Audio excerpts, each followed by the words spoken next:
Marco Caputi, donc, qui est ingénieur de formation et qui s'est ensuite reconverti à l'ostéopathie en temps plein. Pendant ses études, il a eu la grande chance de connaître Pierre Tricot. Donc, ils ont pas mal collaboré sur l'approche tissulaire. Et puis tu as enseigné donc, pendant 10 ans dans les écoles d'ostéopathie. D'abord la physique, puis les techniques tissulaires et enfin l'approche crânienne. Et puis en ce moment, tu es impliqué dans un projet de formation continue sur le crânien. Donc, ça s'appelle le crânien revisité. Je pense qu'on aura peut-être un petit aperçu cet après-midi. Et puis aussi un autre projet de formation avec Jay Draperodi et Laurent Fabre donc, sur les neurosciences de la douleur et le domaine biopsychosocial. Merci. Juste, j'ai mis là une citation de l'autobiographie de Steele, parce que Steele a fait beaucoup de définitions, enfin il a donné beaucoup de définitions de l'ostéopathie. Elles ne sont pas toutes les mêmes, mais celle-ci est intéressante parce que ça rejoint ce qu'a évoqué François tout à l'heure, c'est le côté opposable. Il y a quand même une particularité de Steele, c'est qu'il y a eu des gens qui faisaient des manipulations, des traitements de toutes sortes avant lui. C'est quand même un des premiers à avoir fait école. Et ça, c'est quand même la particularité. C'est une des raisons pour lesquelles on est là aujourd'hui. C'est qu'on est sorti du cercle des initiés. Justement, vous parliez des initiés. Et moi, je suis assez reconnaissant à Steele d'avoir fait cette démarche qui est l'inverse de l'ésotérisme. C'est justement, on va vers l'extérieur, on se confronte et on dit pourquoi on fait et on assume de faire ce qu'on fait, pas uniquement parce que le grand-oncle a dit ou que le grand-père a dit, c'est ce qui se faisait chez les redouteux, ce qui se fait toujours. Hein. Et Steele a fait école. Ça, c'est quand même une particularité qui est assez intéressante.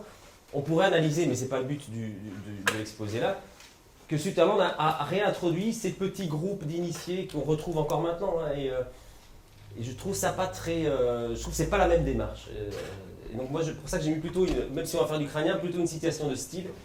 Ce côté opposable, et justement aujourd'hui, moi l'idée c'est pas du tout de dire je sais comment il faut traiter la tête. Hein, c'est pas du tout ça. Et l'idée, c'est aussi de sortir de là. Sortir de cette idée d'un type qui sait comment faire et qui va vous dire comment faire. Et vous allez faire comme moi et vous allez vous appeler des machins. L'idée, c'est de sortir de là et de se dire, voilà, qu'est-ce qu'on fait collectivement? On est là pour discuter, c'est ce qu'on a fait déjà avec François tout à l'heure. Et sur base de quoi on discute? Et donc, l'idée, c'est un peu de faire un tour d'horizon de qu'est-ce qu'on sait aujourd'hui, avec aussi plein de zones d'incertitude, donc plein de choses qu'on ne sait toujours pas. Mais au moins, il y a des choses qu'on sait aujourd'hui et qui font que forcément, on doit quand même un peu se mettre à jour. Des choses qu'on a dit avant et qui sont peut-être plus intéressantes à dire, ou du moins qu'on ne peut plus dire de la même façon. Et de ce côté opposable, par exemple, tout à l'heure, ici, François Laurent, quand François, l'autre, Delcourt, a dit il n'y a plus de rein, François Laurent, et dit si le rein est toujours là, le rein est toujours là, c'est pas opposable. C'est-à-dire, on ne peut pas dire à un chirurgien, le rein est toujours là. Néanmoins, on peut reformuler ça d'une autre façon. Si tu dis, c'est comme si le rein était toujours là, ça c'est tout à fait opposable. Ça on peut le dire devant les chirurgiens. Donc je veux dire, ça n'enlève rien. Parfois les gens, les ostéos surtout, hein, voient la science comme un ennemi. Hein. Le truc qui vous casse votre tripe. Hein. Vous êtes en train de triper, tranquille, et un type pur et dur qui vient. Et en fait c'est pas ça, la science c'est juste pour dire, voilà, mettons les bons noms sur les bonnes choses. Et gardons l'esprit ouvert, ça n'empêche pas, vous avez tous appris à lire et à compter, vous avez passé votre bac, ça ne vous a pas empêché d'être ostéo, d'être instruit. Et pour moi, l'idée, c'est qu'il n'y a pas de menace à ressentir, de continuer à s'instruire et de lire des articles très scientifiques et parfois très réducteurs. C'est pas grave, ça ne va pas faire de moi quelqu'un de réducteur. Enfin, c'est moi, quand je vais en cabinet, je suis libre, ce qu'a dit François, on doit assumer ce qu'on fait et libre de ce qu'on fait, mais on peut continuer à être instruit. Et l'idée d'être là, c'est justement, on va s'instruire. Alors, par rapport à tout à l'heure, vous êtes servi de Klaxoon, il y a eu un petit bug, donc c'est bien, je vais vous montrer ce que ça donne, parce que ça n'aurait pas dû donner ça, mais c'est pas grave. Voilà, c'est que vous avez mis des phrases, et en fait il faut mettre des mots, mais moi-même je ne savais pas qu'on ne pouvait pas mettre des phrases. Donc il y a des, le, machin, c'est pas du tout le but du truc. Mais si vous pouvez retourner sur Klaxoon, parce que j'ai un petit exercice à vous faire faire. Si vous retournez sur Klaxoon, est-ce que vous avez... Et vous ne devez plus remettre le mot de passe, tout ça, normalement. Je ne sais pas. Si, donc vous avez votre mail, vous avez mis un mot de passe. Ce serait bien que vous y retourniez et que vous répondiez à des questions. Voilà, les sutures. Alors j'ai mis manipulable, on n'est pas là pour... là, je ne pouvais pas faire une description détaillée. C'est-à-dire, on a des différents grades de fermeture. Je sais pas. Ah oui, c'est ça. Différents grades de fermeture des sutures. Grade 1, la suture est complètement ouverte. Grade 2, il commence à y avoir des ponts osseux entre les deux os. Grade 3, une partie qui est fermée et une partie qui est ouverte. Grade 4, c'est fermé, mais il y a un tissu cicatriciel. Grade 5, c'est comme on l'a vu tout à l'heure quand il y a un cartilage de croissance. Une fois que la croissance est finie, on ne voit plus rien. Grade 5, c'est fermé. Et normalement, si vous allez sur Klaxoon, est-ce que vous y arrivez? Je vois que vous êtes sur votre... vous pouvez répondre, et je vois qu'il y en a qui ont répondu. Alors, je peux suivre en temps réel. Ah oui, c'est bien, là, il y en a qui répondent, c'est très bien. Alors, vous dites, manipulable, ça veut dire, est-ce que je peux en faire quelque chose avec mes mains, là, de cette suture à proprement parler? On va faire le point sur les sutures, et en fait, sur ce qu'on sait, aujourd'hui, les sutures. L'idée, c'est donc ce qu'on sait, c'est une chose. Il y a plein de choses qu'on ne sait pas encore et qu'on va continuer à découvrir. Donc, ce n'est pas non plus totalement exhaustif. Mais au moins, on fait le tour, et aujourd'hui, quand on parle des sutures, ce qui ressort de quand on lit la littérature, c'est qu'on doit traiter distinctement les sutures de la base et les sutures de la voûte. On ne peut pas parler des sutures tout court. Il y a un seul point commun qui est reconnu, qui fait l'unanimité auprès des chercheurs pour les sutures, c'est que d'abord, ce sont des cartilages de croissance. C'est-à-dire qu'il n'y a pas de suture, il n'y a pas de croissance. Donc ça, et plus on envisage les sutures comme des cartilages de croissance, et moins on risque de se tromper à leur sujet. Si on garde en tête une suture, c'est un cartilage de croissance, ça peut être un peu plus, mais au départ c'est ça. Et ça, c'est opposable, ça on peut le dire à tout le monde. Et l'autre élément caractéristique d'une suture, c'est que ça améliore la capacité d'absorption des chocs de la tête qui est pourvue de suture ou pas de suture. On était pris entre des crânio-sceptiques qui disent le crâne c'est soudé. Et donc justement, déjà, on ne peut pas parler de manière générale des sutures. Il faut, si quelqu'un vous dit ça, un sceptique vous dit ça, il faut dire, mais est-ce que tu parles des sutures de la base ou de la voûte? Je ne vois pas trop ce que tu veux dire. D'ailleurs, ça rejoint un peu ici, on est à Saint-Denis, où il y a eu Gilles Deleuze qui est intervenu. C'est la même veine que Pierre Bourdieu, qui disait justement la sociologie est un sport de combat. La science, c'est un sport de combat. Là, on va se faire attaquer. Moi, je veux bien qu'on soit tranquille dans sa hutte, son tipi en train de faire du crânien. Moi, ça me va. Et je suis tout à fait... Les gens font ce qu'ils veulent, ils se prennent dans les positions. Il n'y a pas de problème. C'est la vie privée. Mais après, l'idée, c'est qu'on va se faire attaquer. Ça va venir tôt ou tard, par des kinés, par des médecins. Et si on ne s'arme pas, il faut moins connaître leur langage, parler le même langage, ne fût-ce que pour pouvoir se défendre, pour pouvoir dire, mais quand même, ce qu'on fait, effectivement, peut-être qu'on n'a pas mis les bons mots, peut-être qu'on a dit n'importe quoi, mais ce qu'on fait, c'est que ça a quand même une importance. Donc il y a peut-être moyen de le nommer, de dire quelque chose. Donc je reviens sur le truc. L'idée de s'instruire, c'est aussi pour être capable de se défendre. Et donc s'instruire, c'est que les crânio-sceptiques, qui sont, comme tous les intégristes, un peu bêtes, disent, effectivement, les sutures c'est soudé, le crâne c'est de la merde, donc tu mets même pas tes mains dessus. Et ça, c'est un problème. Et alors, à l'inverse, on a effectivement, dans le spectre opposé, des gens qui peuvent tout faire avec une tête et qui parlent de physique quantique et compagnie. Aujourd'hui, je ne vais pas parler de physique quantique. Personnellement, ce n'est pas les ostéopathes qui ont créé le CERN et les trucs avec les particules qui se... Donc, honnêtement, si un ostéopathe vous parle de physique quantique, allez-vous-en, parce qu'il n'en sait rien, même les physiciens ne connaissent pas ça. Donc je veux dire, il faut rester aussi dans son domaine. Moi je suis avec un patient dans mon cabinet, je fais de la bidouille, ok. On va essayer de nommer cette bidouille comme on peut, ok. Mais après, d'essayer de l'expliquer avec des trucs qui partent vraiment totalement, c'est plus opposable non plus. Et si vous voulez recourir à la physique quantique, moi je poserai une condition à ceux qui veulent dire mon modèle ostéo est basé sur la physique quantique. Je leur dirai, est-ce que toi tu es capable de dire à ton fils, fils, tu es fait d'énergie, parce que la matière c'est l'énergie. Et en fait, on s'est rendu compte qu'entre le noyau et les électrons, il n'y a que du vide. Donc en fait, tu es fait de vide. Est-ce que vous seriez prêt à lui dire d'arrêter de regarder avant de traverser la rue? Parce qu'en fait, tu es fait de vide, tu es d'énergie, mais la matière, mais non, la matière, le vent, les feuilles dans les arbres, tout ça, voilà, c'est... Eh ben non. Même si on a découvert la physique quantique, aujourd'hui, si je me fais écraser, ce ne sont pas les lois de la physique quantique qui gèrent l'interaction entre moi et la voiture, ce sont les lois de la mécanique classique et ça n'a rien changé à ça. La physique quantique et tout le reste, la relativité, a étendu le champ de connaissances, mais n'a pas changé l'interaction entre mon téléphone et la table, moi et la table, et heureusement, des choses comme ça. D'accord ? Donc, la fuite en avant des ostéos, je la comprends parce qu'elle est tentante, mais moi, en tout cas, ça ne me correspond pas. Pour dire, on revient au truc de... Donc en fait, l'idée c'est qu'on a deux extrêmes. Est-ce qu'il n'y a pas une voie du milieu, un truc où on pourrait en même temps dire ok, les sceptiques, c'est vrai, ce que vous dites, c'est vrai que vous avez raison, c'est pas tout à fait ça, mais en même temps, c'est pas une raison pour partir totalement en fumée. Okay. Donc la base, on sait que c'est un processus d'ossification chondrale. Ce qui est bien, c'est de garder l'esprit, comme je dis, tous les cartilages de la base sont histologiquement des cartilages de croissance.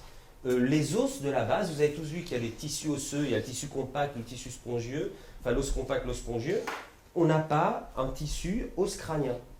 L'os, si je vous montre, je ne l'ai pas fait là, mais si je vous montre des images prises, microscopiques prises au niveau du tissu osseux, vous serez incapable de dire ça a été pris dans le fémur ou ça a été pris dans le pariétal. Parce que le tissu est le même. Et là, donc au niveau de la base, donc au niveau, on peut dire je sais pas, le rocher temporal ou je ne sais pas quoi, les sutures, ce sont des cartilages de croissance. Et le cartilage de croissance, son objectif principal, c'est quand même de permettre la croissance osseuse. Alors aujourd'hui, on a quand même pas mal d'études qui ont été faites sur des jeunes de 0 à 18 ans, et il y en a d'autres encore, pour essayer d'identifier les différentes étapes de la fermeture de ces sutures, parce que justement, vu qu'elles sont destinées à permettre la croissance du crâne, une fois que la croissance est terminée, techniquement, elles n'ont plus lieu d'être. Exactement comme l'image que j'ai mis avant, pardon, je reviens, ici, ce cartilage-là, quand vous voyez un adulte, vous ne cherchez pas où il est, okay, sur une radio d'adulte. Ça posera une autre question, c'est de se dire, si on veut trouver un modèle explicatif, parce qu'ici, il y a des enseignants, qu'est-ce qu'on dit à nos étudiants aujourd'hui? Donc ça, c'est une question. Et aussi, l'idée, est-ce que le modèle explicatif sur les nourrissons est forcément le même que chez les adultes? On va voir que le crâne n'est pas le même. Dès le moment où la tête n'est pas la même, le modèle explicatif est peut-être pas le même. Enfin, probablement, ce serait bien qu'il ne soit pas le même. Alors, qu'est-ce qu'on voit ici? C'est que justement, si on reprend, je vais reprendre après ce que vous avez rempli. Si on prend ici le tableau qui est dans cette étude-là, ce sont des âges qui sont reportés. Ce que vous voyez, là, le 2, le 4, c'est 2 ans, 4 ans. Et alors, vous voyez que les auteurs ont identifié 5 stades d'état de suture, où bien la suture est complètement ouverte, présente, avec du cartilage de croissance, ou alors elle est complètement fermée. Et après, on a un stade intermédiaire avec des petits ponts osseux qui enjambent la suture. Un autre stade intermédiaire qui est le grade 3, où déjà une partie de la suture est fermée, mais pas complètement, pas sur toute l'épaisseur de l'os. Le 4, c'est fermé sur toute l'épaisseur de l'os. Fermé de chez fermé, c'est même plus comme ça. Mais on voit encore un tissu qui est un petit peu différent, mais quand même du tissu osseux. Et ici, c'est fermé, complètement fermé. Si on prend dans ce tableau, en fait, il représente sur les deux colonnes, par exemple ici grade 4, 50% à 95%. Donc en fait, c'est l'âge auquel 50% de leur échantillon d'études avaient atteint ce stade de fermeture. Donc par exemple, si je prends la frontosphénoïdale, à 12 ans, la moitié des enfants, donc il y en avait 200, et on voit que ce n'est pas une étude isolée, on va voir d'autres études qui sont arrivées au même résultat. Sur les 200 enfants étudiés, à 12 ans, la moitié avait atteint ce stade 4 au niveau de la frontosphénoïdale. À 15 ans, 95% avaient atteint ce stade-là. Okay. Si on voit par exemple la sphéno-occipitale, qui est la SSB qui nous intéresse, justement, on voit qu'à 17 ans, 95% des personnes, pardon, pas à 17 ans, à 16 ans, 95% des personnes étudiées avaient atteint ce stade 4. D'accord, le stade 4 qui est déjà, c'est fermé. Okay. Alors ici, il y a 3 petits points, parce qu'effectivement, à 17 ans, 50%, donc à 17 ans, je reviens sur le truc là, à 17 ans, la moitié des gens étudiés étaient comme ça. C'est-à-dire on ne voit même plus où était la SSB. Alors ils n'ont pas mis parce que plus loin, la limite d'âge de leur étude, c'était 18 ans. Et on va voir que la SSB peut continuer à évoluer, mais entre ça et ça, jusque grosso modo 25 ans. Mais aujourd'hui, voilà les données. C'est pour dire qu'aujourd'hui, en tant qu'ostéo, voilà, on doit composer avec ces données-là. Ces données-là, elles n'étaient pas disponibles du temps de Sutermans. On va voir qu'il y a d'autres données qui étaient disponibles du temps de Sutermans, et ça rejoint le crâne éclaté de tout à l'heure. La personne est partie? Non. Il est parti. Ah là, c'est dommage. Le crâne éclaté de tout à l'heure, ça rejoint ça. Justement, on voit qu'il y avait quand même des données qui étaient présentes du temps de Sutermans, mais que Sutermans a ignoré, on ne sait pas pourquoi. Okay. Donc, on voit que toutes ces... donc le grade 4, hein, on est là, effectivement. Donc toutes ces sutures, ça c'est un fait. Donc aujourd'hui, quelqu'un qui nous dit, oui, mais la SSB, et on lui dit non, mais il reste un disque. Ça aussi, ça nous a amené à réfléchir de travers avec l'idée du disque, parce que personne ne parle d'un cartilage de croissance comme d'un disque. Un disque intervertébral, c'est pas un cartilage qui est destiné à la croissance et qui va s'ossifier. Donc rien que la terminologie disque nous induit en erreur. Donc pour moi, c'est pas bien d'utiliser, c'est pas une bonne image ce disque. Et par exemple, la persistance de la SSB, de quelque chose, d'un cartilage au niveau de la SSB, c'est tellement rare que lorsque on l'observe, les chercheurs, enfin les cliniciens, là, en font carrément un fait clinique publié dans une revue.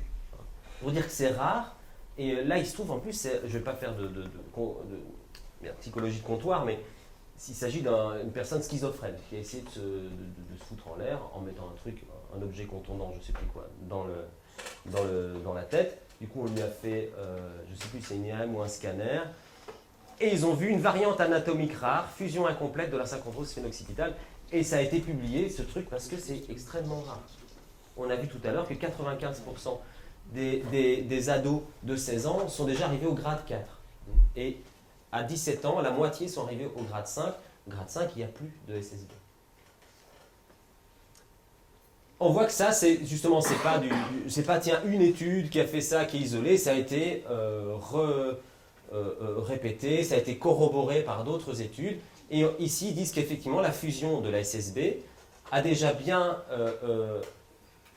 entamée à l'âge de 15 ans et est finie à l'âge de 17 ans, d'après leur étude ici. Et parfois, il reste un petit tissu cicatriciel. Le tissu cicatriciel, c'est du tissu osseux, ce n'est pas du tout du cartilage. Alors, ça, c'est d'autres études, c'est juste pour dire qu'en fait, il n'y en a pas qu'une. Okay, et elles vont toutes dans le même sens. Alors, la base, avant d'aller voir la voûte, ça, c'est intéressant de savoir la base. La base, ça suit un processus très ordonné. L'ossification de la base suit un processus très ordonné. C'est-à-dire que vous n'allez pas avoir, tiens, la SSB qui fusionne à 10 ans chez lui et à 20 ans chez elle, et avec après la fronto-ethmoïdiale qui prend, et puis après la pétrosquameuse, je ne sais pas, enfin, c'est encore une autre, ça, de la voûte, mais on a quelque chose de très ordonné. Ça va être presque toujours d'abord cette suture-là, puis cette suture-là. C'est souvent les sutures entre les intra-osseux, c'est-à-dire les sutures des différentes parties du sphénoïde qui vont commencer à se souder avant que ce soit celle entre le sphénoïde et l'occiput. Donc, et ça suit vraiment un processus très réglé, comme du papier à musique, avec des âges avec peu de variantes. Okay, ça, c'est une caractéristique de la base.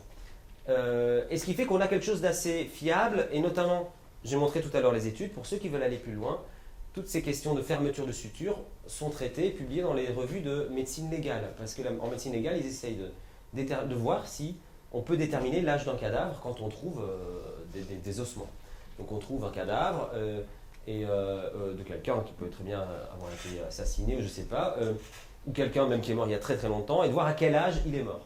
Et donc on se dit, comment est-ce qu'on peut déterminer l'âge d'un cadavre? Et leur question, c'est de se dire, est-ce qu'on peut se servir de l'état des sutures du crâne? Et ils distinguent la base de la voûte. La base, on peut s'en servir pour déterminer l'âge de la mort si la personne a entre 0 et 16-18 ans. Au-delà, ça ne sert à rien pour eux, en tant que médecins légistes, d'aller analyser la base, ça ne va rien nous renseigner sur l'âge. Par contre, on peut en retirer, vu qu'on a un processus très bien réglé, on peut vraiment savoir, tiens, il est entre 8 et 12, parce que celle-là a déjà atteint le grade 3, celle-là n'est pas encore démarrée, des choses comme ça. On va voir que la voûte c'est totalement différent. Et c'est là aussi que ça peut emboucher un coin chez les sceptiques qui rangent un peu trop vite les choses dans les catégories et dire les sutures, ça se ferme et rentrer chez eux. Ça se discute. En fait, la voûte, on sait que ça poursuit un processus d'ossification différent, un membraneux, qui est un peu plus basique, si on veut dire, comme processus de fermeture. Et eux, ces auteurs-ci, on voit que c'est toujours le même topo, hein, ils ont décrit, eux, 7 stades de fermeture pour la voûte. Mais c'est toujours pareil, on part de 0 avec suture complètement ouverte, des ponts osseux, début de fermeture de suture et fermeture complète, et on ne voit plus rien. Il y a une chose à retenir et que François Delcourt a déjà évoqué, c'est que les sutures de la voûte, et je ne peux pas le dire avec certitude, mais je pense que celle de la base, celle de la base aussi, les sutures de la voûte commencent toujours leur ossification par la partie endocrânienne. Ce qui signifie que quand vous trouvez un crâne, est-ce que c'est un vrai crâne ou pas que vous avez ramené là? Oui. C'est vrai. Quand vous trouvez un vrai crâne et que vous voyez des sutures dessinées sur la partie exocrânienne, non, Exo- exocrânienne, ça ne laisse en rien présager de l'état de la suture en soi. Ça peut être juste le tracé qui est encore là, mais dans l'épaisseur, si ça se trouve, les 3/4 sont déjà complètement fusionnés, et il ne reste plus que la partie ectocrânienne qui n'a pas encore fusionné. Donc en fait, et ça on le retrouve même écrit explicitement dans les publications qui traitent de ça, ils disent on ne peut pas déduire du tracé ectocrânien ni la complexité de la suture, ni son état de fermeture. Donc c'est pas parce qu'elle est toujours là, et c'est pas parce qu'elle est toute sinueuse là, qu'elle est toute sinueuse dans toute son épaisseur. Et ça c'est assez particulier, c'est qu'on peut avoir une suture qui est très très... si, pardon, je vais pas me démonter ça, enfin si je l'ai démonté. Là par contre on peut voir, ben voilà, là on a assez, quand même, on voit très bien un dessin très complexe, très sinueux ici, très engrainé, et à l'intérieur, que dalle. Ok. Et moi j'ai un crâne comme ça, un vrai, où on voit bien les sutures là, et ici on voit absolument aucune trace de suture. C'est-à-dire que ça a commencé à s'ossifier. Bon, mon crâne, je sais que c'est quelqu'un d'âgé parce qu'il a des dents un peu comme lui. Mais d'ailleurs tout à l'heure, le participant qui a fait son témoignage sur le crâne qui a éclaté, il disait oui, il a une bonne dentition, et on va voir après qu'il est probablement c'est un crâne d'un sujet jeune. Mais donc ça c'est une chose à retenir, et on voit que ça a des conséquences parce qu'aujourd'hui il y a même des publications qui sont faites par des ostéos qui ont uniquement regardé le tracé ectocrânien, et on ne peut rien en déduire. D'accord. Donc même si on sent avec notre main les sutures sous la peau, ok, on les sent super, mais on ne peut pas en déduire grand chose. On va voir qu'on peut encore moins en déduire que ce qu'on pensait, mais ça va venir.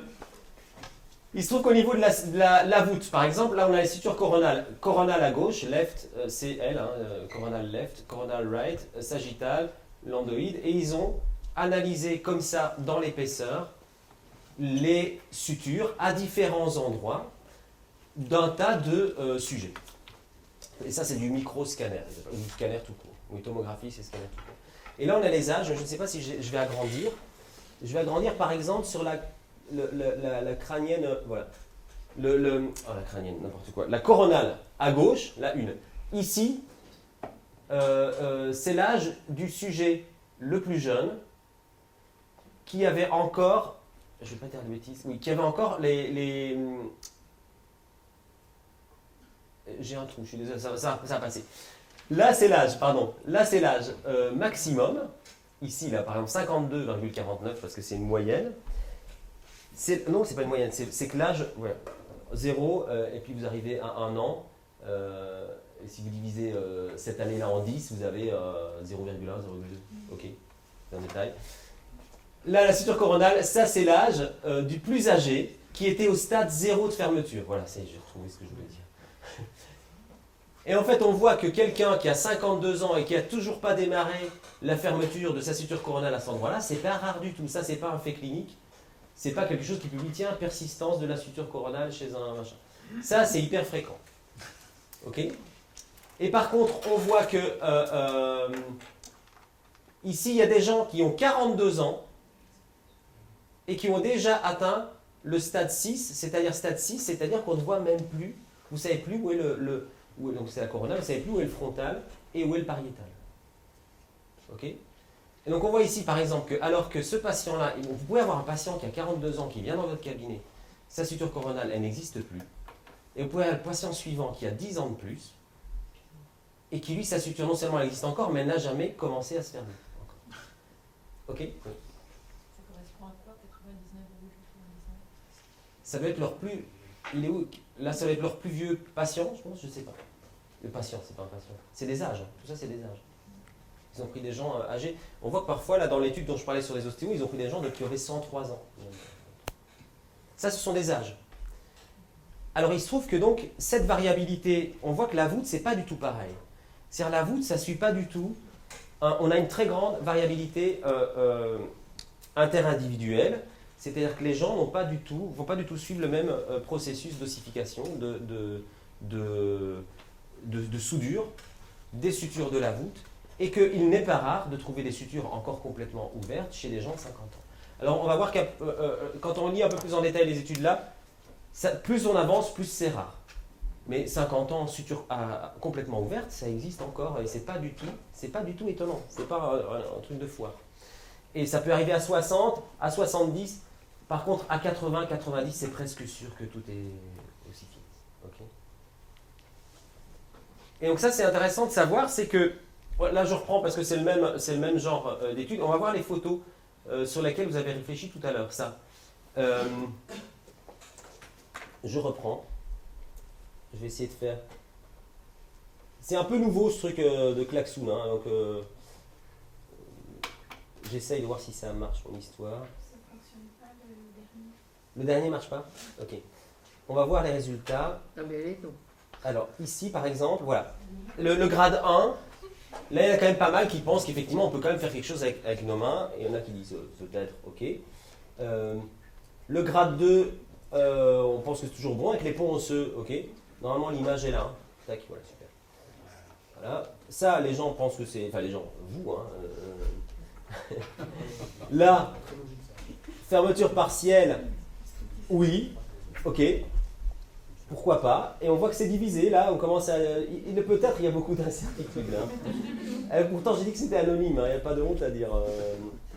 Là, par contre, ça commence, le nom commence à l'emporter dans le référendum. Là, le 4, mais on voit quand même qu'il y a quand même qui pensent, mais alors, tout réside aussi, qu'est-ce que c'est manipulable? On va voir justement. C'est pour ça que j'ai dit, c'est pas facile à poser comme question. Mais on va voir justement qu'est-ce qu'on peut faire, si, ou du moins, comment verbaliser ce qu'on peut faire, tout en restant les pieds sur terre. Parce qu'autrement, effectivement, on peut aussi prendre un modèle explicatif totalement alambiqué où tout devient possible. Hein, mais alors là, effectivement, c'est pas trop l'intérêt. Ici, le 5, quand même, par contre, tout le monde a l'air d'accord. Hein. 5, non. Ça, c'est intéressant, par contre, parce qu'il faut savoir que la SSB, à partir de 20 et sur 25 ans, c'est sûr, mais même à partir de 20 ans, elle est en grade 5. Hein, la SSB, elle est comme ça, quoi. Et donc, c'est intéressant parce que là, vous êtes tous ostéopathes et peut-être certains enseignent. Et moi, c'est pratique, vu que j'enseigne plus dans les écoles, j'ai plus besoin de faire le grand écart, de se dire oui, mais la SSB, machin. Mais là, effectivement, la plupart disent quand même, là, quand c'est grade 5, ça devient difficile. Mais c'est pas totalement, la cause n'est pas perdue. Donc. Je reviens sur ma présentation, hop, qui devrait être ici. Attendez, je ne sais pas pourquoi ça ne marche pas. Ah oui, c'est bon, c'est là. Nickel, ça va faire. Impec. Ok. Bon, bah, pas trop rapide. Et alors, on revient là. Voilà, c'est là. Alors, ici, ça, c'est ça, on avait fait, pardon, je pensais que j'étais là. Voilà, c'est ça. Ici, c'est ça. Alors, voilà des images de suture. On voit par exemple cette personne-là, c'est une femme de 62 ans. On est au niveau S, une suture sagittale, au niveau 3, parce qu'ils ont testé 3 niveaux. Et là, elle n'a pas du tout, on ne voit même pas de pont osseux, il n'y a rien, on est à 0. 62 ans. Okay. Tout à l'heure, c'était 52, je pense. Par contre, on a ce patient-là, monsieur, un homme, un mâle, 48 ans, en S3, donc c'est le même endroit. Lui, on ne voit plus du tout la suture. Lui, on est au stade fermé, de chez fermé, fermé. On voit d'ailleurs la grande variabilité d'épaisseur d'os. Et là aussi, c'est de se dire, pourquoi utiliser toujours la même pression quand on palpe une tête? Là aussi, c'est dommage d'avoir renfermé une pratique pourtant très créative et tout ça dans des dogmes, on n'appuie pas, ou on appuie toujours autant de grammes, ou machin. C'est dommage. Hein. Et, par définition, on s'adapte dès le départ, dès le moment où le patient passe la porte d'entrée, on s'adapte à lui. On va utiliser tel langage, on va parler plus ou moins fort, on va se positionner physiquement d'une manière ou d'une autre, on s'adapte à lui tout le temps, donc on s'adapte à lui aussi avec nos mains, hein, même si parfois on le fait et qu'on ne le dit pas. Donc c'est dommage de s'enfermer, non, il faut appuyer 5 grammes, 10 grammes, 15 grammes. Bref, voilà, tout ça c'est pour illustrer le cas de la voûte. La voûte, c'est quand même quelque chose, ici c'est les petits ponts osseux qui commencent à se mettre en place. Ça ne fait pas partie du truc. Je passe, c'est parce que c'est pas... Là, pour revenir sur le crâne, voilà ce qui se passe. Ça, c'est intéressant. Le crâne, effectivement, mais pourtant, et c'est ce que Sutherland a expérimenté quand il dit « j'ai pris mon petit canif et armé de beaucoup de patience et machin, tout ça, j'ai réussi à faire ça ». Il se trouve que quand même, on sait maintenant ce qui se passe quand on fait ça. Et même Jean Cruvellier, en 1843, donc en français, avait bien décrit ça, et il disait justement qu'il y a les moyens d'union, il parle justement des sutures du crâne, pardon, je parle tout seul. Et donc, ceci est vrai que si les coups violents reçus sur le crâne n'opèrent que très difficilement, peut-être jamais, la désarticulation des os, à moins de fractures préalables, d'où la nécessité de l'ébullition ou d'une macération longtemps continuée pour désarticuler les os du crâne dans nos préparations anatomiques. L'épaisseur de la substance cartilagineuse étant d'autant plus considérable que l'individu est plus jeune et réciproquement, il suit que c'est la tête des jeunes sujets qu'il faut choisir pour cette désarticulation. Encore n'y réussirait-on qu'incomplètement si l'on n'avait pas recours à un artifice ingénieux que voici, et c'est là qu'ils mettent l'histoire des légumineuses qui gonflent et machin. Mais sur un crâne qui a été préparé. Hein. Et il se trouve que ça, c'est en 1843, et qu'il dit, je sais bien qu'on rapporte, et pourtant Sutermans n'était pas né, non, il n'était pas né. Je sais bien qu'on rapporte quelques cas de désarticulation des os du crâne sans fracture. J'ai même vu dernièrement un exemple de séparation des pariétaux sans fracture. Mais dans ce cas, il y avait brisement des dents qui unissent ces deux os, et ce brisement ne constitue-t-il pas une véritable fracture? C'est ça qui est intéressant. C'est pas parce qu'on ne le voit pas qu'il n'y a pas de fracture. Ce qu'a fait Sutherland, c'est petit à petit, il a niqué tous les petits ponts osseux. Mais il l'a fait de manière minutieuse. Ok? Il y a les résistants faisaient péter les ponts. Lui, il a fait péter, mais plus minutieusement. Et là, et après, il se dit, oui, Eureka, ce qu'ils disent dans les bouquins, c'est du bullshit. Et il le dit dans son livre. Hein. C'est un peu, aujourd'hui, quand je lis Sutherland, j'ai mal. Hein, j'ai mal. Et parce que honnêtement, c'est pour ça que je ne suis pas tendre avec lui. Parce que c'est un peu, il part tout seul dans un délire, personne ne l'a arrêté. Et il dit carrément, il se méfie un peu. Il se méfie un peu de l'establishment. Hein. Alors, on pourra critiquer Big Pharma, et c'est vrai qu'il y a plein de trucs à dire. Mais lui, il dit qu'il faut se méfier de ce qu'on lit dans les... J'exagère à peine, hein, j'ai pas l'extrait là, mais je l'ai lu encore il n'y a pas longtemps. Oui, ce qu'ils disent dans les livres, c'est pas tout à fait ça, parce que moi, j'ai réussi à... Et en fait, même en 1843, c'est-à-dire 100 ans plus tôt, quand même des types qui avaient, je sais pas, déjà trouvé que c'était... que d'accord, on peut les désarticuler comme j'ai montré avant, mais c'est juste par l'intermédiaire de petites, aux dépens de fractures. Minuscules, mais fractures quand même. C'est pas non plus si... c'est pas pareil. Hein. Ok. Et c'est vrai qu'on... Oui, non, c'est bien. Oui, je reviendrai après dessus. Et alors, avec ce qu'on a vu là, effectivement, quand on voit ça, ça c'est pris dans... Je vais pas dire de bêtises, je devrais le remettre, comme ça j'aurais plus besoin d'y penser. Mais c'est dans un truc officiel, hein. C'est pas le manuel de crânien, je sais pas quoi. Et ces dessins qui ont été refaits, je me demande, c'est pas la 3e version de Magoun, mais tout le monde va me dire dessus, ouais, c'est la 3e. Peu importe. Si vous lisez aussi Sutherland qui se met des casques et machin et qui serre très fort au point qu'il y a un œil qui ressort, c'est pas 5 grammes non plus. Hein. Donc il avait quand même ce modèle-là dans la tête, qui n'est pas de lui d'ailleurs, hein, ce modèle, mais il a omis de le dire. Mais, donc voilà, quand on sait ce qu'on sait sur la SSB, le nourrisson, pourquoi pas? Pourquoi pas hein. Mais chez l'adulte, pas possible. Hein. C'est juste pas possible. Hein. Et ça non plus. Ok. Et alors, c'est pas grave. Je veux dire, ça ne le rend que plus humain. C'est un peu notre problème. Et c'est ce qu'a dit François, il faut aussi assumer. Je pratique aujourd'hui. Pourquoi je pratique aujourd'hui? Et c'est ce qu'a dit Steele. Je pratique parce que je connais l'anatomie, je sais comment c'est foutu, machin. Personnellement, je ne suis pas du tout un crack en anatomie. Hein. Mais on sait des choses, on a appris des trucs. Et aujourd'hui, je pratique parce que j'assume, parce que c'est ma compréhension des choses. Et si on retombe dans le truc, je pratique comme ça parce que le grand maître m'a dit et que je lui fais confiance et que c'est un grand maître qui vient des États-Unis et tout ça, qui a connu Becker. Si vous prenez la première page de Duval, première page, on a une lettre de Becker à Duval. Et donc Duval se justifie et dit, moi pourquoi je me permets de prendre la parole aujourd'hui, de faire un petit bouquin, c'est parce que regardez tout le bien que pense de moi Becker, et donc je suis quelqu'un de bien, donc ce que je vais dire c'est bien. Et si vous prenez Becker, lui-même, il se dit, moi je suis qu'une petite fourmi à côté de Sutherland, de qui je tiens tout.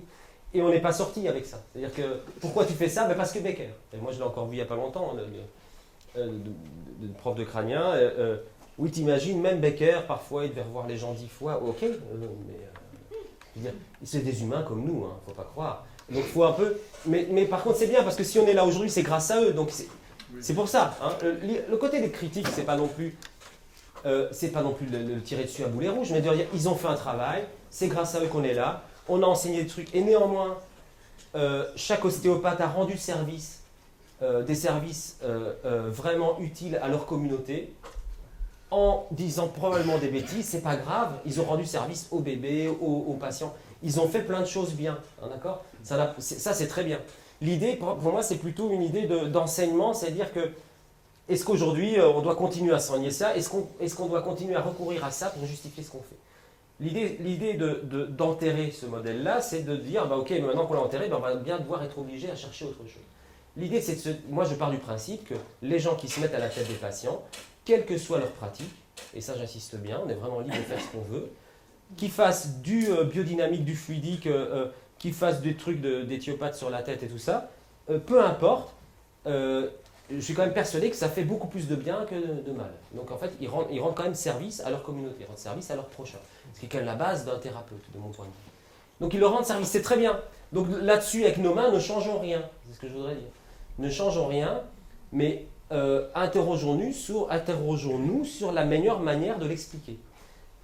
Et donc pour ça, choisissons des armes d'aujourd'hui et pas des armes d'il y a 50 ans, parce qu'on voit que même les armes d'il y a 50 ans avec la SSV, tout ça, étaient déjà pas très tenables à cette époque-là. Et donc l'idée, c'est justement ça, c'est ce qui est en filigrane pour pas qu'il y ait d'incompréhension dans le message que je délivre là, c'est l'idée, continuons à faire ce qu'on fait avec les mains, c'est pas grave. Je ne suis pas en train de dire que ce qu'on fait quand on met nos mains sur la tête, même si on pense faire un truc sur la SSB, que ça sert à rien. On est là et on a gagné notre vie parce que justement ça sert à quelque chose. L'idée c'est et c'est là que j'ai pas de réponse, ça peut être frustrant, est-ce qu'il n'y aurait pas d'autres moyens d'expliquer ce qu'on fait que ça? Donc ça l'idée... Est-ce que les outils dont on pourrait bénéficier, ce ne sont pas des outils justement scientifiques, qui ne sont pas adaptés à notre pratique? Alors oui, justement, ça c'est quelque chose qui revient souvent. Alors c'est un peu vrai, mais pas complètement, parce que on a aussi une image très caricaturale, nous les ostéos, vu qu'on n'est pas scientifique, hein, on n'a pas mon outil de travail, c'est pas un truc de labo. Hein, et même si on se dit scientifique, on n'est jamais que des amateurs, on n'est pas des professionnels, je ne suis pas chercheur ni doctorant, quoi. Donc nous on est des praticiens, on est des gens pragmatiques, on a besoin d'un truc qui fonctionne. Et alors donc on a une image souvent stéréotypée et réductrice, nous-mêmes on a une image réductrice de la science. Et puis on se plaint que la science a une image réductrice de nous. Mais on voit quand même pas mal d'ostéos qui ont du temps pour ça, qui sont financés pour ça, qui commencent à développer de la recherche qualitative, c'est-à-dire qu'on demande aux patients son ressenti. On ne fait pas que mesurer des rythmes cardiaques, des amplitudes articulaires ou quoi, on demande aussi son ressenti. Comment il a vécu ça, quand est-ce qu'il a senti ça, enfin comment ça se passe. Donc ça c'est tout ce qui est la recherche qualitative. Et néanmoins il y a plein de méthodes de recherche qu'on ne connaît pas par manque de culture scientifique et qui pourraient très bien nous aider à faire ça. Ouais. Le problème c'est quand on a essayé de calquer ce qu'on fait avec un médicament et à la place du médicament on met un ostéopathe. Et ça c'est le problème, c'est la recherche la plus basique clinique contre le double aveugle, déjà qui nous est pas possible parce que l'intervenant ne peut pas ignorer s'il fait ou pas une pratique. Et on a essayé de calquer ça avec de l'ostéo, on met un ostéo à la place de la pilule. Ça, c'est un problème. Mais il y a plein d'autres méthodes de recherche. Moi, je ne les connais juste de loin, mais je ne les connais pas, mais je sais qu'il y en a. Et je sais qu'on pourrait vraiment investir ce champ et vraiment aller chercher un peu là-dedans. On pourrait aussi montrer qu'on peut faire de la recherche rigoureuse et qui mettrait avec des outils parce que manifestement je suis d'avis qu'il se passe quelque chose en cabinet et on n'a pas réussi à le mettre en évidence. Alors tu parlais des Russes, effectivement les Russes ils ont essayé de le mettre en évidence avec des machines de guerre, hein, des trucs de dingue. Moi je pencherais plutôt du côté où les sciences humaines, je sais qu'il y en a ici qui ont fait le DU de philosophie de l'ostéopathie, on peut piocher dans les sciences humaines. Les sciences humaines elles ont le même problème que nous, en socio, en psycho aussi. Un psychologue c'est très praticien indépendant. Et néanmoins, les psychologues, ils ont acquis là... moi, je vois souvent, il se trouve que je suis souvent beaucoup de sceptiques sur les réseaux sociaux. Et ça aussi, ça fait très mal, hein, parce qu'on s'en prend plein la tronche. Mais néanmoins, par exemple, avec les psychologues, ils font la part des choses. Donc, c'est-à-dire les psychologues, ils ont réussi quand même à mettre en place, sans vendre leur âme, à mettre en place de la recherche qui permet de mieux comprendre pourquoi ils font, dans quel cadre ils font et ce qu'ils font. Et donc je pense que nous, on a tout à faire. Honnêtement, on n'est pas outillés pour le faire. Et c'est pour ça qu'on a tendance à aller chercher dans les théories un peu glissantes.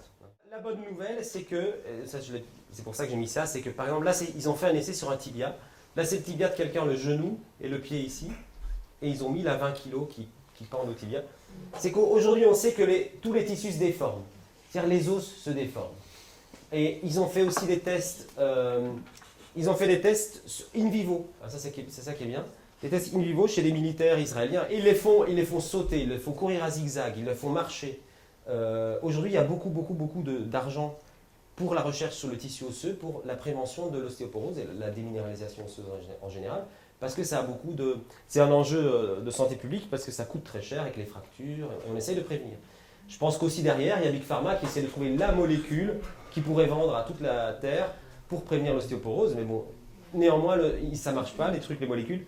Le seul truc qui ressort des études, c'est l'activité physique. Ça, c'est sûr que ça marche. Et alors du coup, ils essayent de savoir quelle activité physique.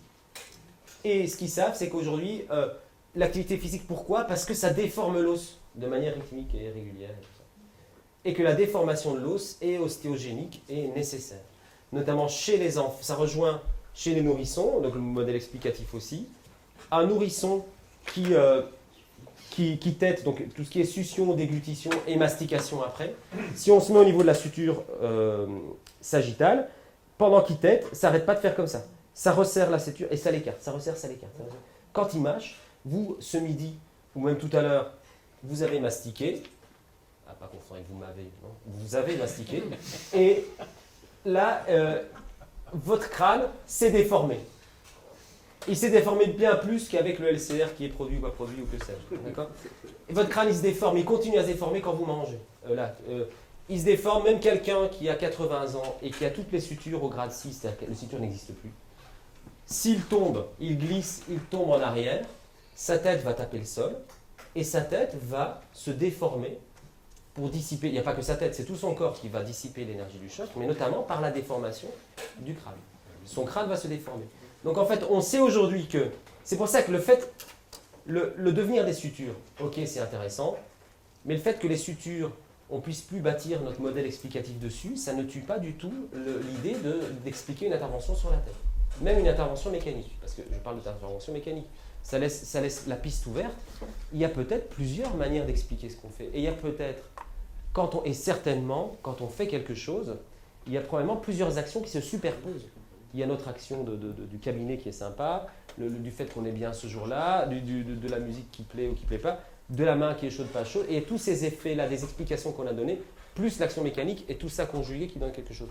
Donc, ce n'est pas parce qu'on explique qu'on reste là au niveau mécanique, parce que pendant longtemps, les crâniens disaient que la mécanique, c'est ça. Là, quand Gelous est arrivé, avec tout ce truc, vraiment, ceux qui faisaient de la mécanique, c'était vraiment c'était le bas de gamme, et c'était ça. Moi, je ne touche pas à la mécanique, je suis bien au-delà, je suis passé au-delà. Néanmoins, comme je vous dis, quand vous traversez la rue, c'est la mécanique qui gère votre truc. Ça n'empêche pas qu'il peut y avoir d'autres choses plus subtiles, mais ça, c'est à chacun de démontrer ce qu'il prétend. Hein. Donc l'idée, c'est de se dire, ok, même d'un point de vue mécanique, en restant vraiment très pragmatique, même si les sutures ne sont plus là, eh ben, on peut quand même justifier une action sur le tissu osseux. Et ça, c'est un autre truc intéressant. Si on sort du modèle des sutures, et on est obligé, dès le moment où la croissance est finie et qu'on s'adresse à des adultes et plus à des enfants, si on sort du modèle des sutures, et de la mobilité des sutures, qui est quand même la base, le socle sur lequel est bâti tout le modèle de Sutherland, si on sort de là, on est forcément la seule échappatoire d'un point de vue mécanique, parce qu'il y a les autres points de vue, c'est une action sur le tissu osseux. Alors l'avantage, c'est que du coup à ce moment-là, on parle du tissu osseux, comme on l'a vu tout à l'heure. Si je vous montre une image microscopique du tissu de l'occiput, vous serez incapable de dire si cette photo était prise dans l'occiput, dans l'humérus, dans le radius ou dans le calcanéum. Parce que le tissu osseux, c'est un type de tissu osseux. Si c'est du tissu spongieux, il est spongieux partout, on n'a pas un tissu différent pour la tête et le reste. L'idée, c'est que si on arrive à démontrer, et ça c'est, là on arrive dans de l'hypothétique, des si, et là on est dans des hypothèses d'ostéo, on n'est plus dans des trucs opposables. Si on arrive à démontrer que l'os, on sait qu'il se déforme, et si on arrive à démontrer qu'il peut subir des transformations réversibles suite à un choc, c'est-à-dire l'os subit un choc, il y a quelque chose qui se passe au niveau microscopique qui fait que cet os, entre avant et après le choc, n'est plus pareil. Il n'a plus les mêmes propriétés mécaniques. Quand on appuie dessus de la même façon, il ne se déforme plus de la même façon. Il ne se comporte plus pareil. Si on arrive à démontrer que ce changement est, ne fût-ce que partiellement réversible, ce serait déjà pas mal. Après, il faudrait montrer qu'avec nos mains, on peut détecter ce changement, la présence ou l'absence, tiens, il est dans un état anormal, suite à ce choc, on est sur du traumatique, là, ou pas. Donc, est-ce qu'on arrive à le palper? Oui, à le détecter. Si on arrive à le détecter, est-ce qu'avec nos mains, on peut contribuer à un retour à la normale, c'est-à-dire à exploiter cette part réversible de ce phénomène pour l'aider?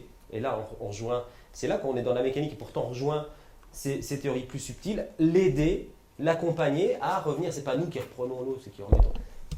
Par notre bidouille manuelle et que sais-je d'autre, est-ce qu'on peut l'accompagner à retrouver cet état optimal qu'il a perdu lors du traumatisme? Ce que je viens de dire là, tous les raisonnements avec des si, ça s'applique au tissu osseux. Et l'avantage, c'est que ça ne s'applique pas que à la tête. Et donc, si on pouvait... Donc, c'est là l'idée d'une ouverture. Parce qu'on a fermé pas mal de portes aujourd'hui. L'ouverture, c'est que si on arrivait à démontrer ça, et on a quand même des éléments qui vont dans le bon sens, on arrivait à démontrer que manuellement, qu'on soit ostéo-chiro, on s'en fout, manuellement, on arrive à accompagner un tissu qui est dans un état non optimal vers un état optimal, et qu'on est capable de le détecter, ok, super. Et ça veut dire qu'on n'a plus besoin d'un modèle pour l'ostéopathie crânienne. C'est un peu iconoclaste, ce que je viens de dire, mais...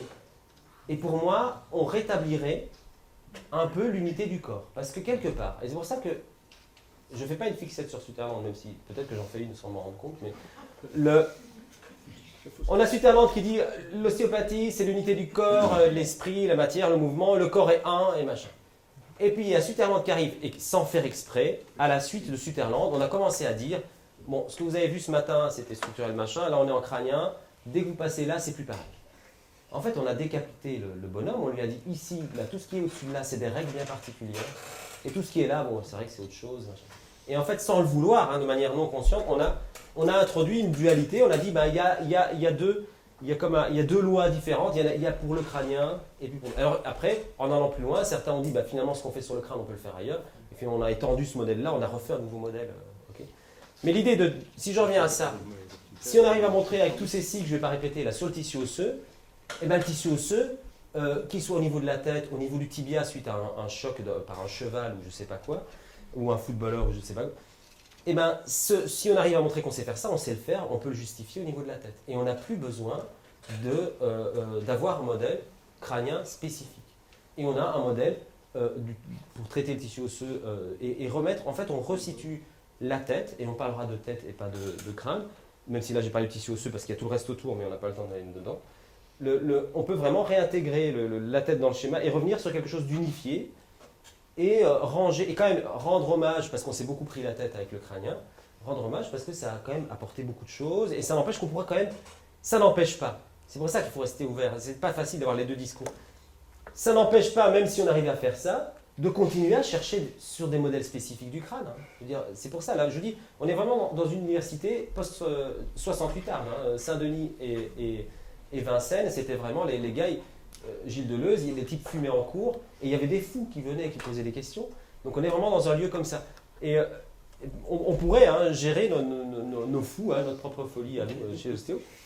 Et donc ça n'empêche pas d'être rigoureux, et quand même de continuer à chercher sur d'autres voies, mais pourquoi pas de manière plus subtile. Ok ?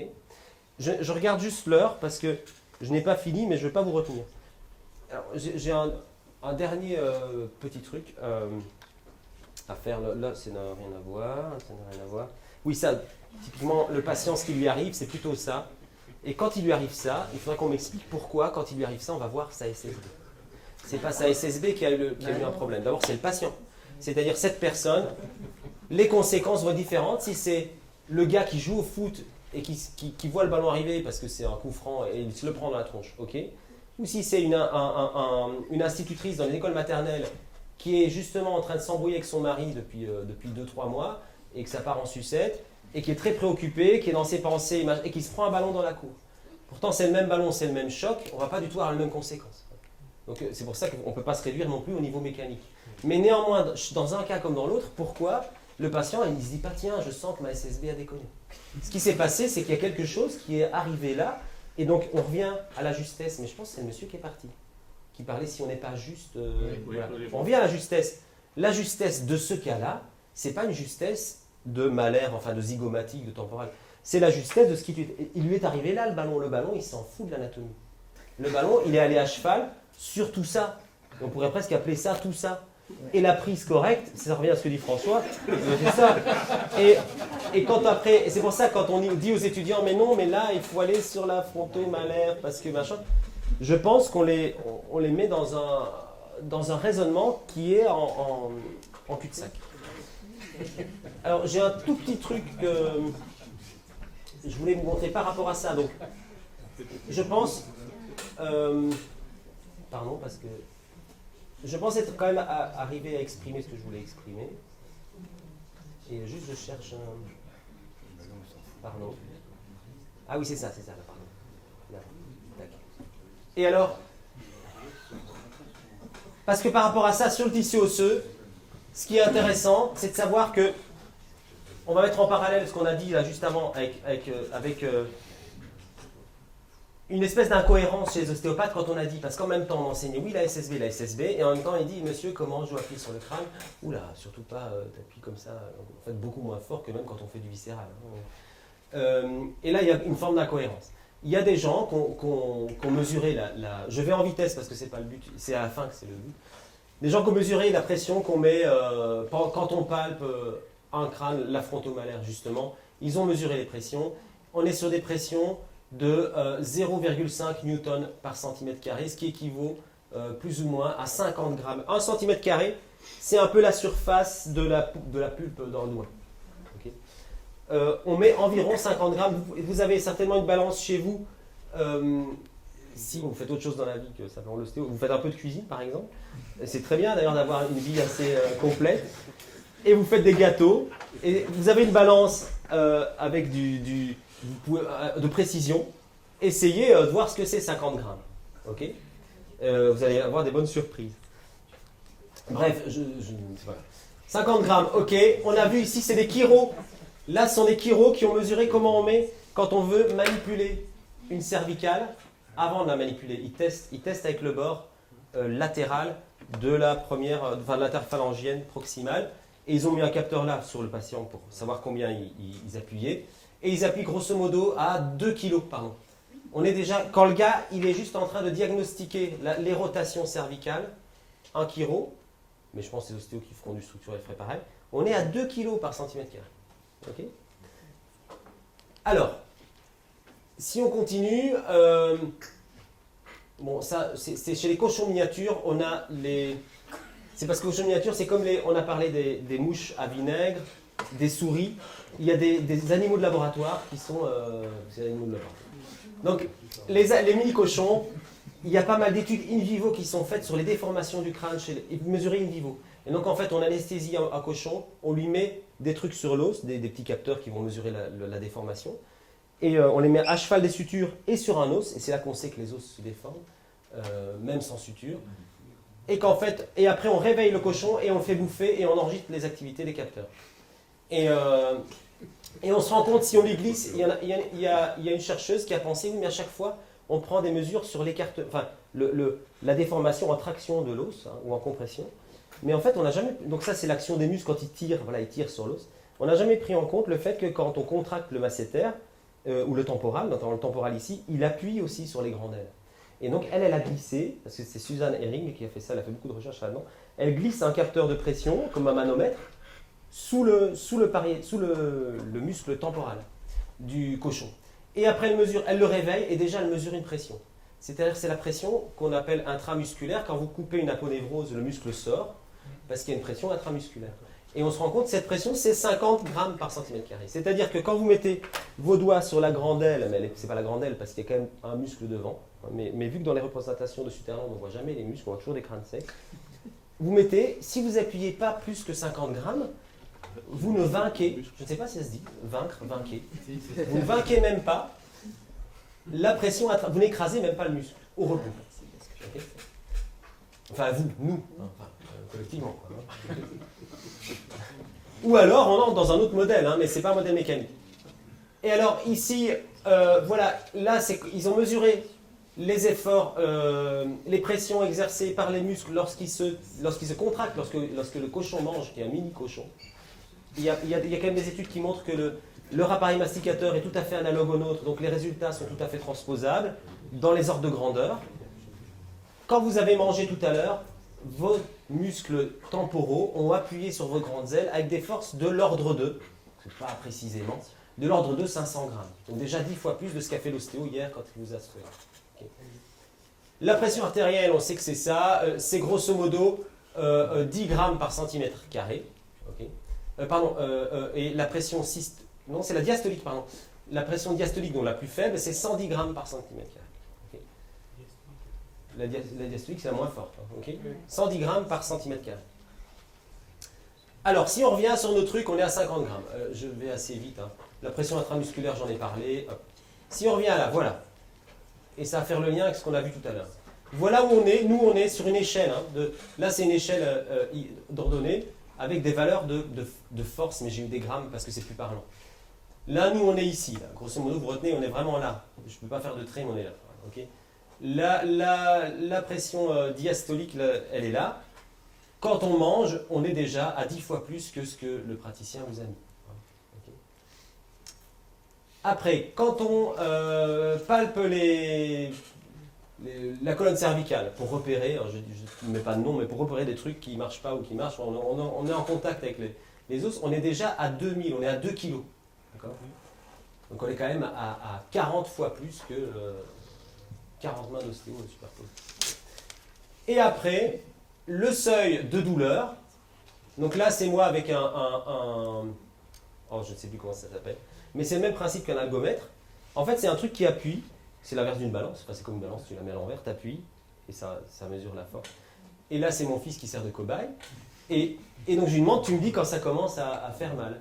Et après on reporte en fonction de la surface la pression, et ça c'est reporté, on retrouve ça dans la littérature. La littérature, on étudie les gens qui ont les céphalées, on étudie les seuils de pression à la douleur. Les seuils de douleur à la pression. Enfin, seuil de pression. Pressure pain threshold. C'est un seuil de douleur à la pression. Les seuils, pour voir si chez quelqu'un qui est migraineux, il a des seuils inférieurs. Il va dire high plutôt que quelqu'un qui... Et les seuils qu'on trouve de la douleur, de confort et de douleur, c'est de l'ordre de 3 à 4 kg dans ces études-là.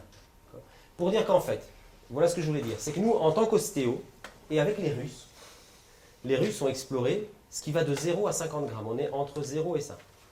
Et donc nous, on a exploré, mais vraiment, avec la NASA russe, là, on a exploré ça. Avec des super résultats, hein, quand même. Ce qui se passe, c'est que, et c'est ça ma suggestion, on peut continuer, les gens font ce qu'ils veulent. Ce qui est dommage, c'est qu'on n'a pas du tout, pendant qu'on était là, le monde a continué à tourner, hein, et on n'est plus en 50, il y a des téléphones portables, on a fait klaxon. Autant de Sutherland, c'est pas possible. Et le monde a avancé, a trouvé plein de trucs qui concernent toute cette gamme-là. On est dans la gamme de confort, hein, là, largement confort. Et ça, on ne l'a pas exploré. C'est-à-dire, qu'est-ce qui se passe? J'en reviens au modèle explicatif de tout à l'heure sur le tissu osseux. On ne parle plus des sutures, et on peut en parler chez les nourrissons et tout ça, même sans suture. Est-ce qu'il n'y a pas là tout un univers à explorer en termes de pression, et qu'est-ce qui se passe quand on utilise ces pressions-là, le deep touch, Pierre Tricot qui de manière intuitive justement dit d'appuyer et d'autres. Est-ce que justement on ne devrait pas explorer un peu plus cet univers-là et voir si on pourrait pas en retirer des informations intéressantes, notamment sur le traitement du tissu osseux. Voilà, j'ai fini. L'idée principale, c'est ça, c'est qu'on ne se trompe pas, c'est pas la science réductrice, ça existe. La science, elle n'est réductrice que dans des esprits réduits. Hein, okay. Si on a l'esprit ouvert, il n'y a aucun risque. Oui. J'ai une question relative à la pression qu'on exerce sur le crâne, qui est très faible, mais qui est similaire à celle que les artères et oui. les tissus musculaires exercent de manière cyclique oui. sur l'os, oui. et qui entraîne une déformabilité à long terme. Oui. Je vais le formuler avec des mots qui sont sans doute pas opposables, mais est-ce que de manière résonante, en ayant ce toucher-là, on permettrait de mettre en action ces principes au sein du corps dont l'homéostasie révèle son potentiel? Alors, si je comprends bien, tu parles justement quand on palpe, on est quand même plutôt dans la gamme des pressions artérielles, enfin qu'exercent les artères. Et ça, c'est une question qui est en train d'être, enfin pas avec la palpation, mais ça rejoint une question qui est en train d'être explorée. Il se demande justement si, notamment, tu as des artères qui passent en dessous des muscles, et on sait que l'action des muscles va être suffisante pour les écraser, ces artères, même plus que la pression systolique. Et donc la contraction des muscles va créer des variations de flux artériel. Et on se demande si ça ne sert pas à quelque chose. Moi, c'est ce que j'ai lu récemment. Ils explorent ça. Maintenant, manuellement, c'est là où on est pauvre. Hein. Nous, en ostéo, on a très peu de publications. Je ne sais pas. Mais ça, pour dire qu'effectivement, c'est une question qui est tout à fait pertinente. Mais là, on a un exemple, ce que tu dis du côté opposable. Là, on est en train de réfléchir sur des bases. C'est-à-dire, tu peux dire, ben voilà, là, effectivement, j'ai des gammes de pression. On a de la littérature. Il y a des trucs qui recherchent. On sait maintenant que les muscles écrasent. Est-ce que ça n'a pas un rôle physiologique? Et juste, Jean-François, j'arrive. Tu me diras si j'ai répondu à ta question. Mais donc, on n'a rien pour les mains. Mais là, typiquement, voilà, après un petit exposé, on est déjà en train de raisonner de manière un peu différente.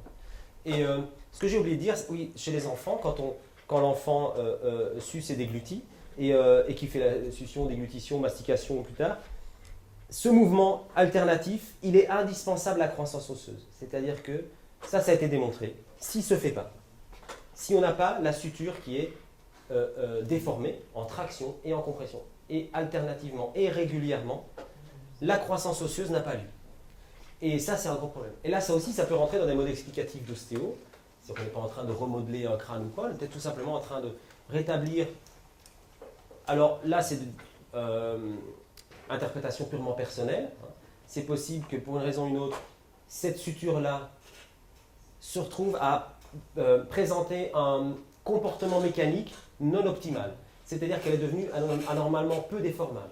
À sollicitation constante, quand le bébé fait la succion, la sollicitation, c'est la sollicitation de la succion. Le muscle tire avec X newtons. Ces X newtons, dans un cas optimal, sont suffisants à déformer la suture, suffisamment pour activer une activité ostéogénique. On peut supposer qu'il y a eu un bug, je ne sais pas quoi, qui a fait que cette suture-là est devenue anormalement peu déformable, et qu'à sollicitation égale, cette sollicitation n'a plus son effet ostéogénique. Et que nous, en ostéo, on arrive, on fait notre bidouille, quelle qu'elle soit, quelle que soit la théorie. Il se trouve quand l'enfant ressort, notre bidouille a fonctionné. Et c'est là que ça rejoint ce que nous reprochent les kinés. Les kinés nous reprochent, vous faites des techniques passives. Toutes les recherches actuelles montrent que les techniques passives sont totalement inefficaces sur le long terme. Voilà sur quoi il faut connaître les arguments des opposants. Et n'empêche que quand vous avez fait ça chez le bébé, qu'est-ce qu'il va faire le bébé? Il va faire sa technique active. Succion-déglutition, il reprend son activité succion. Et cette fois-ci, avec ses X newtons d'avant, ils sont suffisants pour déformer suffisamment cette suture qui du coup va reprendre son activité ostéogénique. Je ferme la parenthèse, c'était une interprétation personnelle, mais au moins basée sur quelque chose de cohérent. Mais ça rejoint un peu cette idée, j'avais oublié d'en parler. Est-ce qu'il y a des façons de traiter l'os, d'une certaine façon, dans son ensemble, qui peut augmenter certaines... Alors, il faut savoir que par rapport au traitement manuel de l'os, il y a rien. Pour l'instant, je n'ai rien trouvé. D'accord. Mais il faudrait le faire, justement. Alors, par contre, donc là, moi, pareil, c'est l'état de ce que je sais. Hein, donc, il y a plein de choses que je ne sais pas, donc qui ne sont pas dedans. Et donc, je continue à regarder, à chercher, et notamment là-dessus, sur l'idée que quand la personne tombe, son os se déforme et peut se retrouver dans un état non optimal, qui souvent est passager, et il y a une guérison spontanée, ça se fait tout seul, le retour à la normale. Mais nous, on va voir les patients qui ont un problème parce que ça ne s'est pas fait tout seul. Donc il y a un obstacle à ce que ça se fasse. Nous, on va lever l'obstacle et puis ça va se faire tout seul. Et ben là, on a quand même maintenant beaucoup de littérature, c'est ce qu'ils appellent les microcracks, les microfractures. Si tu regardes des microfractures au niveau osseux, donc, alors c'est un peu moche parce qu'ils provoquent sur des modèles animaux des microfractures, et ils regardent comment ça se répare. Et on sait aujourd'hui que l'os est conformé de telle manière avec toutes ces alvéoles pour que s'il y avait un défaut, s'il y a une contrainte trop importante, ça fait casser une petite travée. Mais du coup, là, il y a une partie du choc qui est dissipée dans la fracture de ces travées.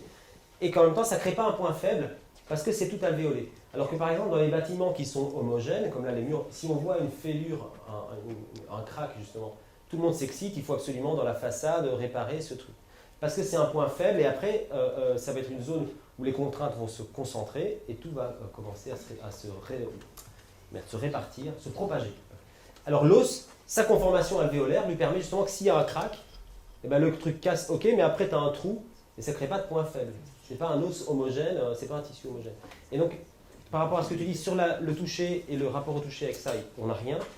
Mais sur comment ça se passe quand il y a des micro-cracks, il y a des fractures microscopiques. Donc l'os a tenu bon, mais il a quand même pris cher. Mais c'est bien foutu que l'os soit fait comme ça parce que, contrairement aux bagnoles ou aux bâtiments, on a un corps qui se répare tout seul. Donc l'os, il est fait comme ça parce qu'il peut se permettre le luxe d'avoir une petite fracture microscopique, parce qu'il y a du sang, parce qu'il y a des machins qui vont venir, et que ça va se réparer. Et que pendant que le temps que ça se répare, effectivement, les propriétés mécaniques de l'os seront peut-être pas tout à fait optimales. Donc c'est pour ça qu'un deuxième choc peut venir avoir des conséquences qu'il n'aurait pas eu s'il n'y avait pas eu le premier. Et l'autre conséquence de ça, c'est la plupart du temps, comme quand tu te blesses, tu te coupes, ça se recolle, tu fais rien, ça passe tout seul. Tu as un rhume, tu fais rien, ça passe tout seul. Mais il y a des cas où les gens ils se prennent un choc de sabot de cheval sur le tibia, et 3 mois après, ils ont toujours mal. Et il y a vraiment quelque chose. Donc, et nous, en tant qu'ostéopraticiens tout court, on est quand même là pour débloquer des situations qui ne s'arrangent pas toutes seules. On n'est pas là pour intervenir dans les 10 jours dans un bagot qui sera amélioré tout seul de toute façon. Effectivement, ça peut se faire, mais c'est pas l'idéal. Oui.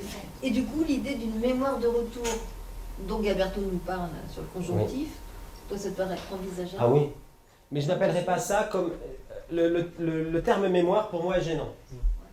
Moi, j'appellerais ça d'un retour spontané. Retour à un état optimal. Non, quand tu parles de mémoire, c'est comme si le corps était Alors, c'est, presque programmé. et ben c'est ça. Alors moi, il n'y a pas de mémoire dans le sens. Non, c'est pour ça. C'est pour ça que quand tu dis comme si, moi, ça me parle beaucoup. J'aime bien dire comme c'est comme si.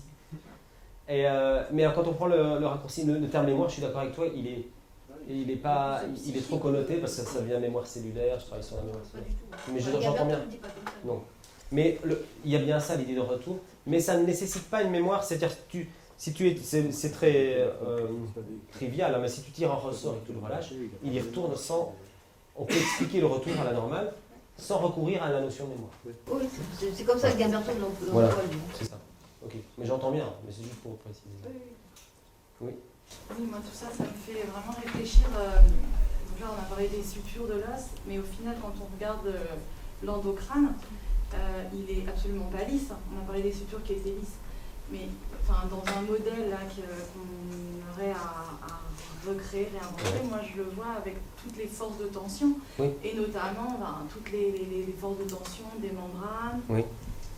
Enfin, voilà, encore une fois, c'est vrai qu'on est obligé de découper alors qu'il faudrait tout réintégrer, et que ces forces intérieures, elles ont aussi... on peut aussi être dans... On peut le percevoir aussi, je pense que c'est puissant parce que les artères vont marquer en fait l'intérieur du crâne, bien sûr. Les circonvolutions, du fait de la journée, bien sûr. Donc, après, je pense aussi à toutes les travées osseuses. Et ça, justement, ça, je pense par contre qu'il y a de la littérature sur des travées osseuses. Les renforts osseux et tout ça, les zones de... Oui, bien sûr. Ça, c'est... Et c'est pas les sutures en fait, tout ça. Et le crâne, pour moi, c'est pas les sutures. Non, je sais bien. L'idée des sutures, pourquoi j'ai beaucoup parlé des sutures? Oui, j'ai beaucoup parlé des sutures parce que c'est pour revenir au modèle de suturement qui est le mouvement de la SSD et les os de la voûte qui compensent la mobilité. Je sais bien, mais il faut savoir pourquoi c'est pas tenable ou pas, tu vois, c'est intéressant. Et que quand même, ça ne ferme pas totalement la porte. Et ce que tu dis, ce qu'on sait aujourd'hui, tu parlais des méninges, ok. Ça, j'ai pas encore vu de choses là-dessus, mais j'en conçois très bien que ça tire. Mais l'élément qui est consensuel, c'est-à-dire aujourd'hui, là où tout le monde est d'accord, c'est que le crâne se déforme, de tout le monde. Et qui se déforme sous l'action de quoi? Sous l'action des muscles.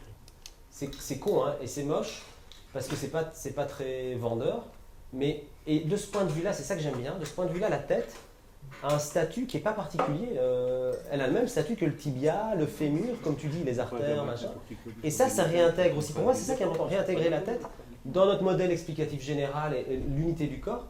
La tête, comme les autres, elle est composée d'os, les os ils se déforment, suite à quoi? Ou un traumatisme, ou l'action des muscles, c'est clair. Alors après, avec la vision aussi endocrânienne, il n'y a pas que les muscles, pour le coup, je pense aux patients qui ont eu, je sais pas, les infirmateurs cérébraux, qui ont eu des anoxies cérébrales très fortes, ou des AVC, mais c'est plus tardif, mais sur des anoxies fortes chez des enfants qui sont très lourdement handicapés, le crâne est déformé. déformé. Enfin, Oui. il est déformé, pour le coup, c'est pas des muscles, c'est pas une. Alors chez l'enfant, c'est aussi lié probablement au développement du contenu. Oui, mais donc ça s'est pas développé, il n'y a pas eu de développement de l'endocrine. Alors qu'il y a eu l'action déglutition. Ouais. C'est Le bon. professeur Delair, qui est stomato, Oui, je vois bien, un qui a oncle. fait beaucoup de travail là-dessus, dit très clairement que c'est le cerveau et les méninges qui conforment l'endocrâne et le fascia externe qui conforme l'exocrâne. D'accord. Comme ils sont dans une synergie différente, Interdépendant. ils créent des sinus. D'accord. Tu vois, je ne savais pas ça. Oui, chez nous. Et c'est intéressant. Et justement, c'est pour dire qu'il y a plusieurs. On a plusieurs éléments qui concourent, comme tout à l'heure les rythmes de François qu'il a dit. Il y a je ne sais pas combien de rythmes, mais toi aussi tu peux le dire. Mais tout ça, c'est intéressant. Enfin, moi, je trouve que c'est des façons d'expliquer aussi. Mais oui, Aussi, moi, dans mais- mon discours, mais je leur parle de ça pour leur dire que quand il y a des accidents vasculaires cérébraux, Oui. quand il y a on voit la déformation dans le crâne d'un enfant qui a un frein moteur cérébral. Oui. Et que donc ça existe, que le crâne se déforme, que c'est pas Bien sûr. un Ah truc oui. inventé par les ostéopathes. Non, c'est bien sûr, c'est pour ça. Et pour moi, c'est très important. Je parlais de l'enseignement, mais aussi c'est le discours qu'on donne à nos patients. Et ça, c'est important d'utiliser au moins quelque chose basé sur quelque chose à jour et qu'on pourrait, qui est opposable. Et c'est là que on rejoint l'idée de Steele. Steele n'a pas dit faites comme moi, tout est dans mes écrits. Steele n'a pas du tout là-dedans. Et c'est dommage de dire. Steele dit faites un truc opposable. Et donc lui, il a utilisé la science de son époque. Mais aujourd'hui, on ne serait pas stylien si on n'utilisait pas les connaissances de notre époque. Je pense. Là, tout ce que vous avez partagé, et merci beaucoup entre François et toi, là, de toutes les notions vasculaires, donc musculaires, osseuses, tout ça, je me dis, il y a des pros de l'informatique, des pros de l'algorithme, qui peuvent, à partir de toutes ces données, les réunir et faire une modélisation 3D incroyable, je pense. Alors, du crâne, oui. Ils font ça à Toulouse, au laboratoire d'ingénierie. C'est sûr, et tout ce qu'il y a comme info. Je ne sais pas parce que quand tu lis les articles, en fait, il faut chaque fois repérer c'est quelle population, quel machin, quel truc. Et tu peux pas trop faire un minestrone avec tout ça.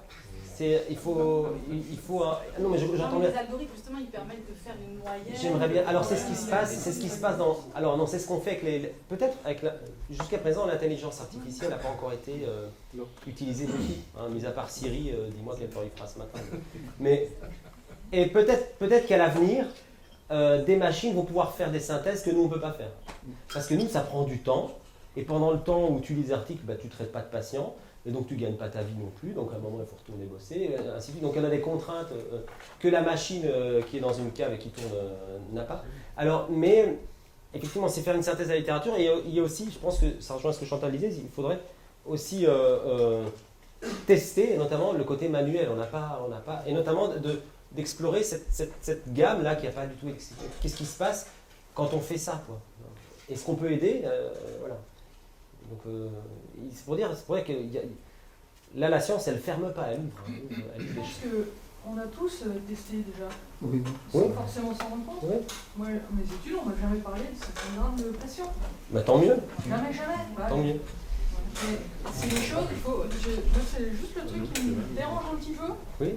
Moi, dans ton discours, je trouve que les origines, on les oublie, c'est Steele. Oui. Il a écrit d'abord ce qu'il ressentait.